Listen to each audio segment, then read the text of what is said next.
Live from New Delhi, you're watching DD India Live, India's voice to the world. I'm Siddharth Bharadwaj. Coming up in the next 30 minutes. Narendra Modi to take oath as India's Prime Minister for third consecutive time.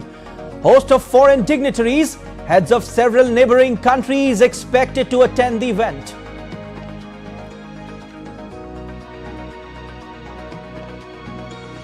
Polling underway across the European Union. Blocks 27 member states to choose 720 lawmakers for the EU Parliament. Italy, Slovakia, Latvia and Malta head to the polls today. US Secretary of State Antony Blinken to visit West Asia next week as Washington tries to put pressure for Gaza ceasefire.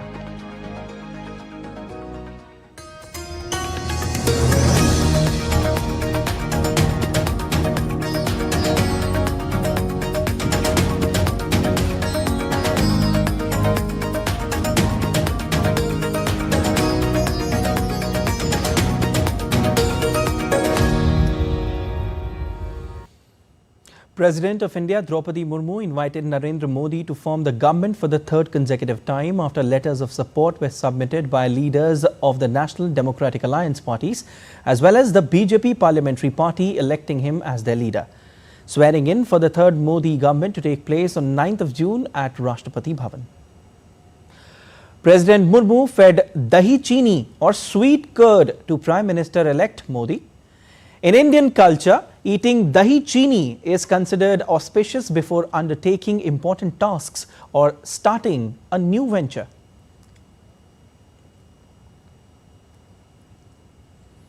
Top South Asian leaders have been invited to the oath ceremony of Prime Minister Narendra Modi, reflecting the government's neighbourhood first policy. Leaders from the neighbouring countries like Bangladesh Prime Minister Sheikh Hasina and Nepal Prime Minister Pushpa Kamal Dahal will be attending the swearing-in ceremony. Leaders of Maldives, Mauritius, Nepal, Sri Lanka and Bhutan to touch down in India on Sunday for the swearing-in. Bangladesh Prime Minister Sheikh Hasina has reached New Delhi ahead of the oath-taking ceremony. A special flight from Dhaka carried Sheikh Hasina and her entourage members to the national capital. Sheikh Hasina was received by high-level Indian delegation and Bangladesh High Commissioner to India, Mohammad Mustafizur Rahman, at the airport.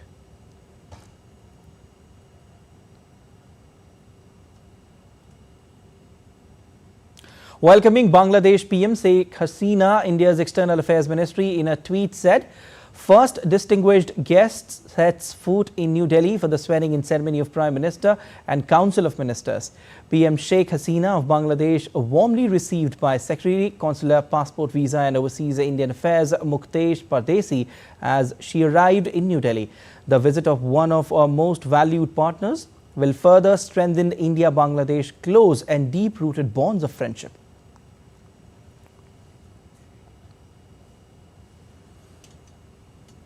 All right, and DD India correspondent Vishal Baristo joins us for more.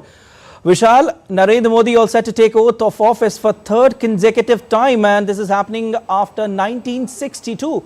Hectic parleys taking place in Delhi. What are you getting for us? Any updates? Who's getting what? Well, Siddharth, a very good afternoon to you. Well, I would keep my fingers crossed because it is the Prime Minister who has said that he would be submitting the list of the portfolios before the swearing-in ceremony. So let's wait for that. But let me tell you that it's going to be a very grand event with 8,000 dignitaries from India and abroad attending the event. Indeed. It is the Bangladesh top dignitary Sheikh Hasina who has already arrived here. Then we have the neighboring countries as well. So India is following its neighborhood first policy along with the Sagar policy, which is security and economic cooperation in the maritime region.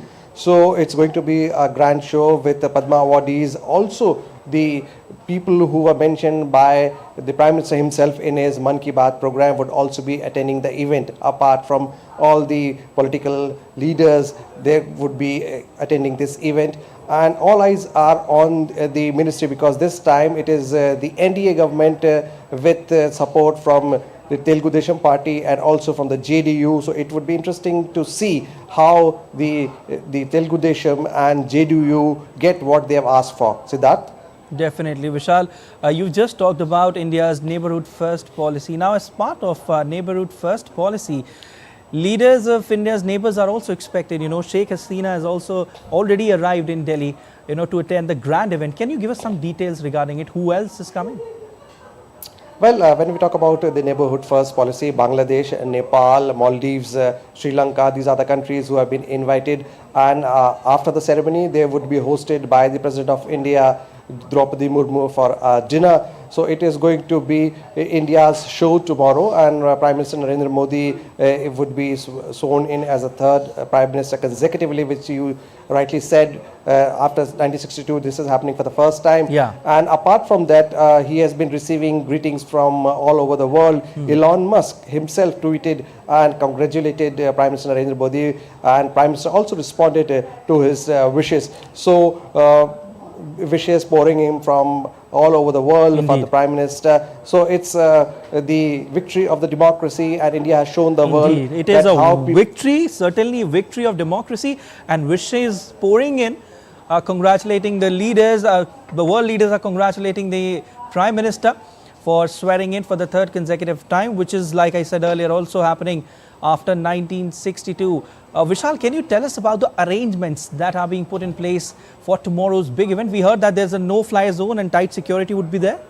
Well, absolutely, no-fly zone and tight security at the Rashtrapati Bhavan, and mega arrangement has been made because 8,000 dignitaries are expected to attend this event from all walks of life, including the Padma awardees and also the participants, and also the people from Man Ki Baat who were mentioned by the Prime Minister himself, and the Swachhagrahis, which means those workers who are responsible for the cleanliness drive in the country. Right. They are also being especially invited. So Prime Minister has shown the country and the world that he can come down to the common man to invite him for his event, for his swearing in ceremony, because Swachhagrahis, as the West would not know, are the people who are responsible for sweeping and cleaning at public places. So they have been given a lot of respect by the Prime Minister himself. So lots and lots of guests tomorrow, Vishal, including the world leaders and common people as well.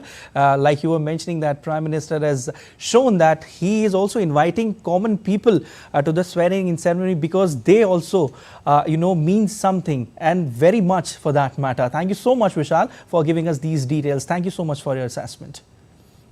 Meanwhile, India's opposition Congress party's top leaders on Saturday held discussion on party's future strategy at a meeting of the Congress Working Committee in New Delhi. Congress Parliamentary Party Chairperson Sonia Gandhi, Congress Chief Mallikarjun Kharge, Party MP Rahul Gandhi, Party's General Secretary Priyanka Gandhi Vadra, and other party leaders attended the meeting.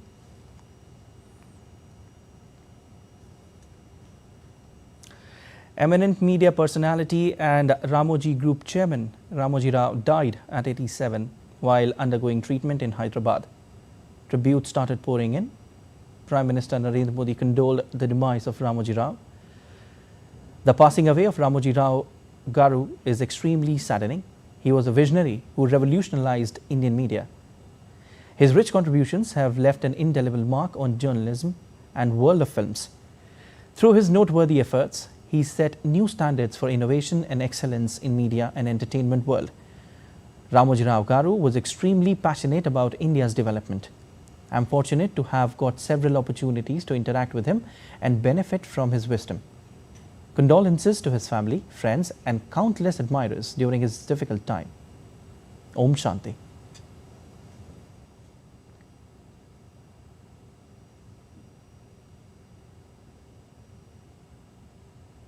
President of India Draupadi Murmu expressed condolences on the sudden demise of Ramoji Rao.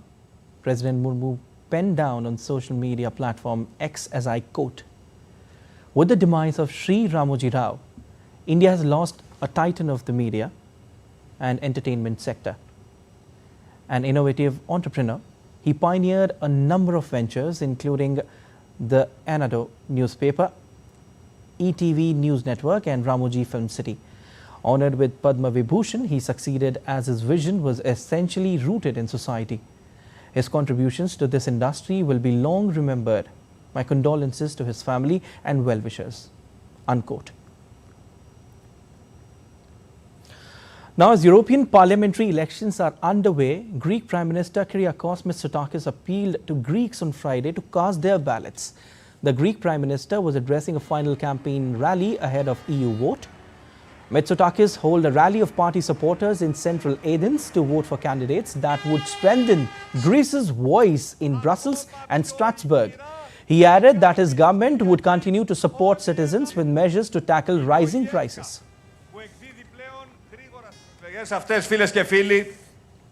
These EU elections are doubly important as they will decide major European targets that are completely connected to our lives in Greece and our priorities. We must elect European members of parliament that will strengthen our country's voice in Brussels and Strasbourg. We will not stop supporting our weakest citizens with emergency intervention, with a stable increase in wages, pensions and disposable income. Whereas EU Commission President Ursula von der Leyen also called on Friday for more investment in defense in Europe during a campaign rally in Munich, Germany. Von der Leyen said that Europe had to again invest more in its defense, adding that this was also in the interests of NATO. And if we want to preserve peace on our continent, we must not hesitate. Europe must once again invest more money in its defense. That is also in the interest of NATO. We must invest more wisely. We must invest together. And above all, we must invest in the defense industry in Europe. The strong defense industry here in Bavaria, and that is why we are in favor of a European Defense Union. This is why I will appoint a Commissioner for Defense in the next mandate.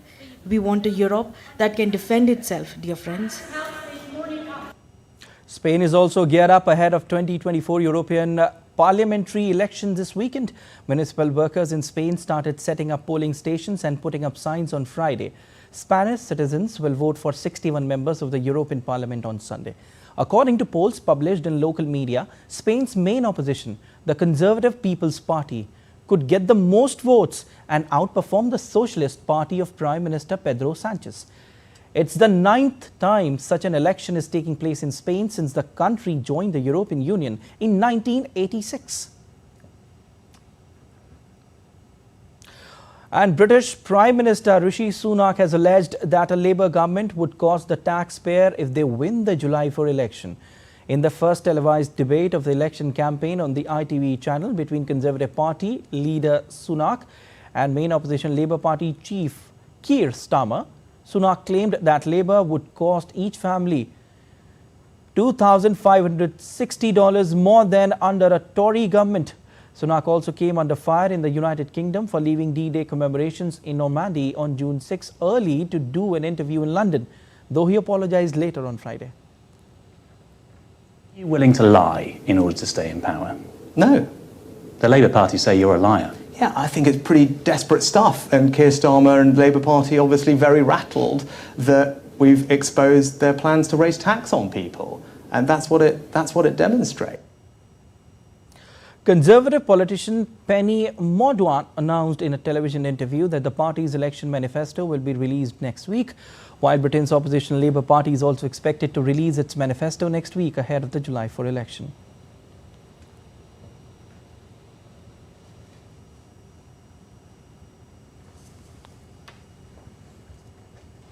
And still to come on this edition of DD India Live. Russian President Vladimir Putin says he was ready to continue negotiations on peace talks with Ukraine, but there are conditions. Denmark's Prime Minister Mette Frederiksen hit by a man in central Copenhagen. More details ahead. And in tennis, Alexander Zverev sets up blockbuster French Open final with Carlos Alcaraz, beats Casper Ruud in semis.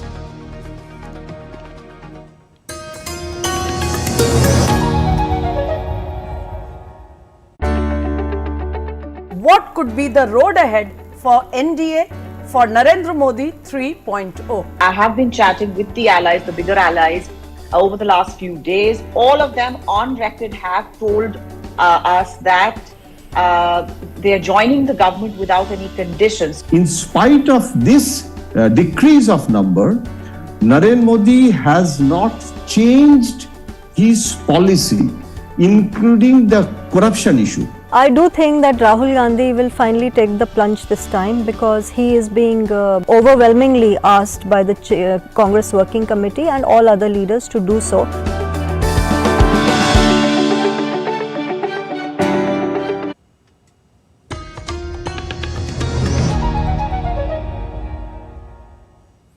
You're watching DD Live. I'm Siddharth Bharadwaj.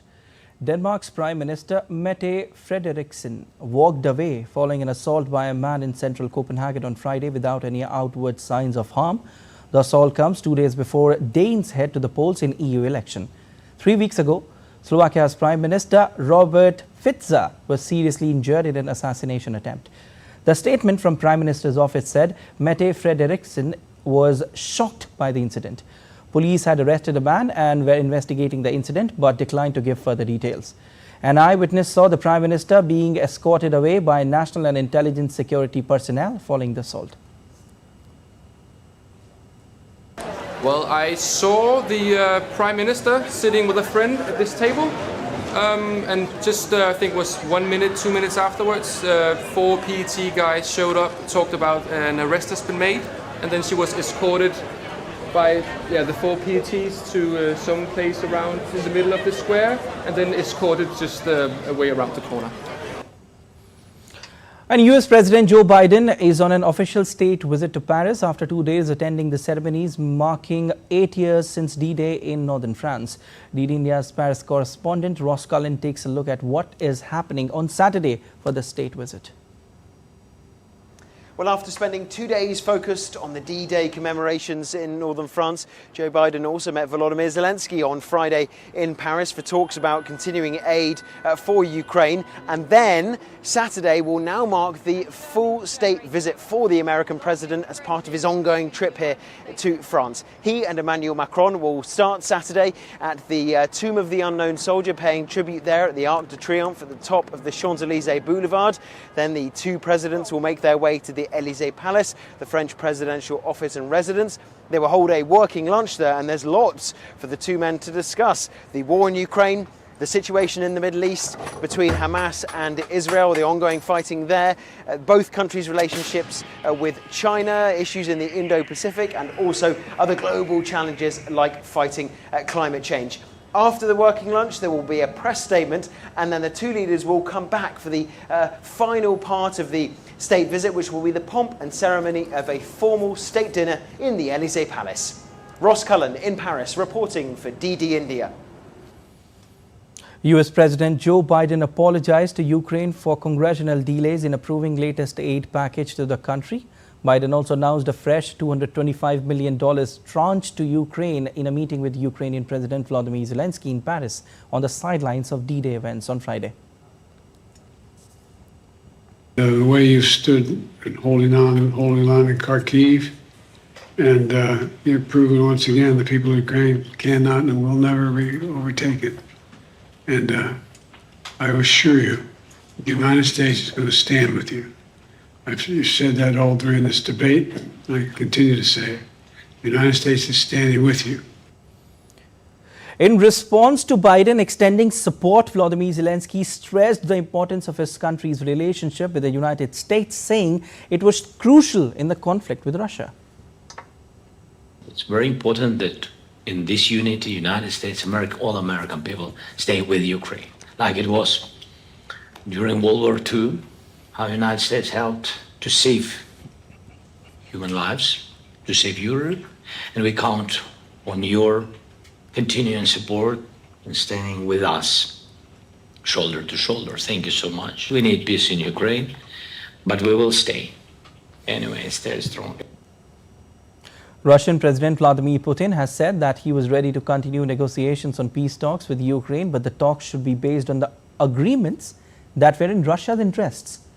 Putin made the remarks while taking questions from reporters at Russia's annual economic forum in St. Petersburg on Friday. Of course, we need to achieve such agreements and such conditions that will comply with our interests and will be the most reliable. You are right that to settle agreements with such authorities is really hard. All armed conflicts end with some peace agreements. Speaking about the West providing Ukraine with long-range weapons, Putin said that Russia reserves the right to respond and provide similar weapons to the countries which are under pressure from the West. But Russia has not done so yet and does not intend to do so immediately. And now about us supplying weapons to the countries hostile to the West, we do not supply them yet, not yet. But we reserve for ourselves the right to do so to those states or even some legal entities who are feeling certain pressure, including the one of military nature, from the countries which supply the weapons to Ukraine and urge them to use it against us, against our Russian territory. Putin also spoke about the use of nuclear weapons, stressing that he did not see the conditions for the use of such weapons as set out in Russia's nuclear doctrine, but he added that he could not rule out change to the doctrine. Using nuclear weapons, not using in what circumstances. We have a nuclear doctrine, everything is written there. Using nuclear weapons is possible in case of an exceptional threat to the sovereignty and territorial integrity of the country in exceptional cases. I don't think there is such a case now, and there is no need for that. But this doctrine is a living instrument, and we watch closely what is happening in the world and around us. We don't exclude making some changes to this doctrine. As fight between Russia and Ukraine continues, Ukrainian air defense has shot down 9 out of 13 Russian drones. One X-59 Russian missile launched from Russia's Kursk region was also downed. According to regional governor, the overnight drone attacked damaged commercial and residential buildings and also a power line.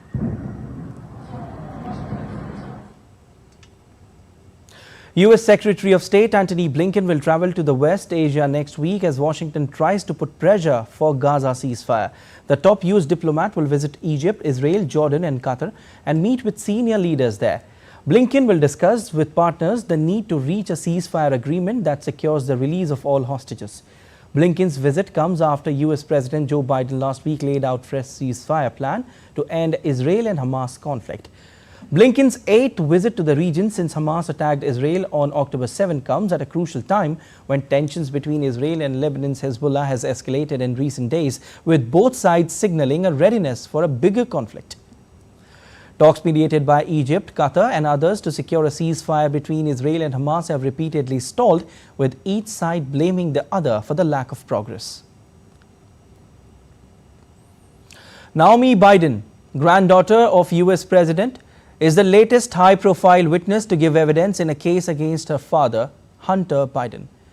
She talked about how well she thought he was doing at the time of gun purchase back in 2018. But contrary evidence was shown on cross-examination. DD India's Caroline Malone reports. Have a look. It's the end of the first week in testimony in the Hunter Biden trial that's brought a lot of evidence about him suffering from substance abuse both before and after purchasing a gun, and saying on the form that he was not taking drugs. His daughter Naomi gave evidence on Friday saying she thought he seemed really great around the time that he bought the Colt Cobra gun in October 2018 when she saw him in California. But the prosecution showed text messages which appeared to show the contrary. She said in the text messages, "I can't take this and I miss you so much and I just want to hang out." Well, prosecutors also allege Hunter Biden was arranging to buy drugs at the time. Well, early this week, his ex-wife and former romantic partners have testified about his drug use, but none of them have said they saw him taking drugs during the time in question. The defense says Hunter Biden was clean at the time. He did not consider himself to be an addict at the time and has been sober since 2019. Well, earlier on Friday, prosecutors rested their case. Hunter Biden's team then asked the judge overseeing the case to acquit him, as they said there's not enough evidence to convict him. But the US district judge has not yet ruled on that. On Monday, we will find out, though, if the defense will call Hunter Biden himself to testify. That's a tricky decision to make because, of course, it exposes him to cross-examination. Well, all of this comes just after a guilty verdict for Donald Trump on 34 counts of business falsification. He's the likely rival to US President Joe Biden. And there are allegations from Trump's Republican Party that Joe Biden is using the justice system for his own political or personal ends. But Biden said in an interview on Thursday he would not pardon his son if he was convicted. Caroline Malone in Washington for DD India. Well, let's have a look at what's happening in the world. A diesel tanker caught fire in Texas on Friday. Firefighting team brought it under control using foam and water. No other vehicles were damaged and the driver was unharmed. A bird flu patient in Mexico died due to multiple health causes and not because of the flu virus. His was the first confirmed case of avian influenza in Mexico. The causes of his death and virus infection are under scientific investigation. Vietnam's Cao Bang province is under locust attacks, which is much higher than the previous year. Swarms of yellow spined bamboo locusts are attacking rice and maize crops even after using pesticides. The provincial government may declare an epidemic in the most affected districts. And in sports, Alexander Zverev recovered from a slow start on Friday to beat Casper Ruud 2-6, 6-2, 6-4, 6-2 and set up a blockbuster French Open final with Carlos Alcaraz. Competing in his fourth straight semi-final in Paris, the fourth seed finally broke the barrier to become the second German man to reach the Roland Garros title clash in the Open era and match Michael Stitt's feat from 1996. Zverev's win came on the same day as he agreed a settlement after the mother of his child accused him of physical abuse and a German court closed the case.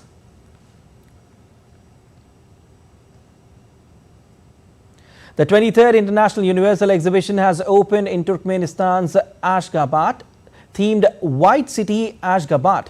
The exhibition is hosting representatives from more than 160 domestic and foreign companies.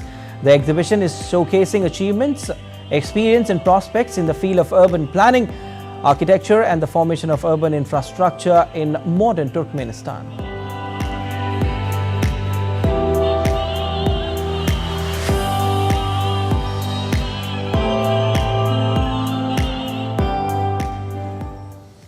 That's all for this edition of DD India Live, but let us know your thoughts on the news of the day. For those on the go, you can get all the latest news and updates from India and across the world on the DD India mobile app. The app is available on both Android and iOS platforms. Scan the QR code on the screen to download now. We'll be back with more news as it breaks here on DD India. I'm Siddharth Bharadwaj from all of us here in Delhi. Thanks for watching DD India Live.